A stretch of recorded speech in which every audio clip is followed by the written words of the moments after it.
Hello everyone, how are you all? कैसे हैं आप सब?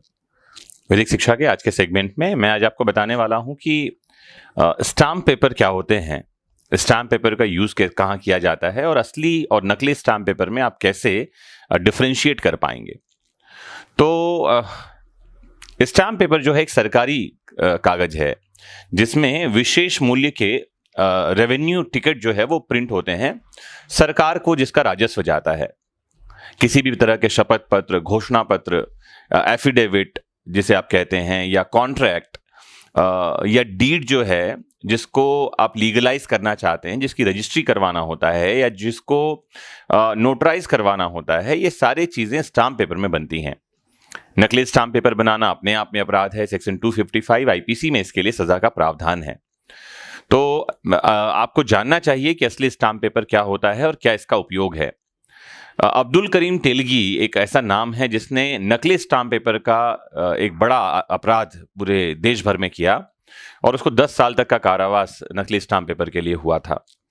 तो आइए समझते हैं आज के लेक्चर में स्टाम्प पेपर के बारे में। तो जैसा कि मैंने आपको बताया, स्टाम्प पेपर एक ऐसा पेपर है जिस पर सरकार द्वारा विशिष्ट मूल्य के राजस्व को प्रिंट किया जाता है और यह राजस्व विभाग द्वारा ही जारी किया जाता है। स्टाम्प पेपर दिखने में नोट जैसा होता है और अंतर यह है कि नोट एक विशेष प्रकार के पन्ने के ऊपर छपी होती है, जबकि स्टाम्प पेपर एक दूसरे किस्म के पेपर के ऊपर छपा होता है।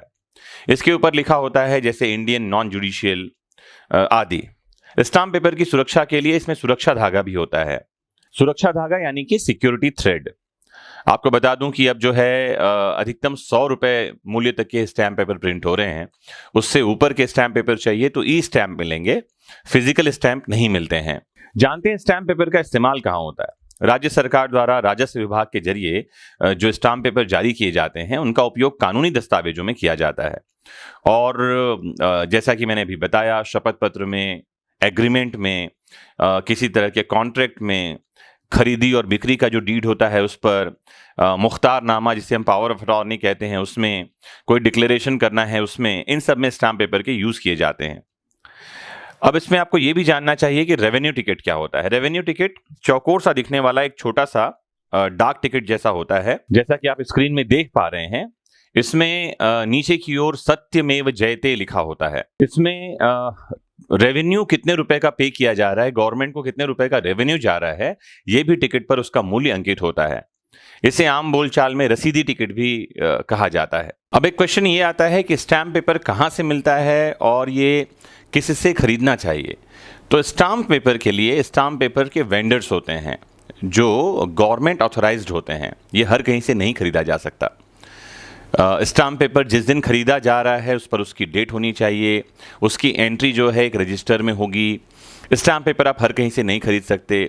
पुरानी डेट का स्टाम्प पेपर नहीं खरीदना चाहिए। कटे फटे, मटमैले, दागदार पुराने स्टाम्प पेपर नहीं खरीदने चाहिए। जब कभी स्टाम्प पेपर खरीदें तो ध्यान रखना चाहिए कि स्टाम्प पेपर जो वेंडर है, विक्रेता है, उसके रजिस्टर में आपका नाम, पता, डेट, बिक्री की प्रयोजन क्यों खरीदा गया है उसके बारे में सब कुछ लिखा जाएगा और उस पर आपको अपना साइन करना चाहिए। स्टैम्प पेपर के पीछे स्टाम्प वेंडर जो है उसके द्वारा उसके बेचे जाने का सर्टिफिकेशन या प्रमाण पत्र होता है जिसमें उसकी सील लगी जाएगी और उसके हस्ताक्षर भी होंगे। स्टाम्प पेपर वेंडर के बैठने की जगह और उसके ऑथोराइज होने का प्रमाण पत्र, उसके लाइसेंस का नंबर, ये सब भी होता है। अगर आप वेरीफाई करना चाहते हैं तो ये सब भी चेक कर सकते हैं।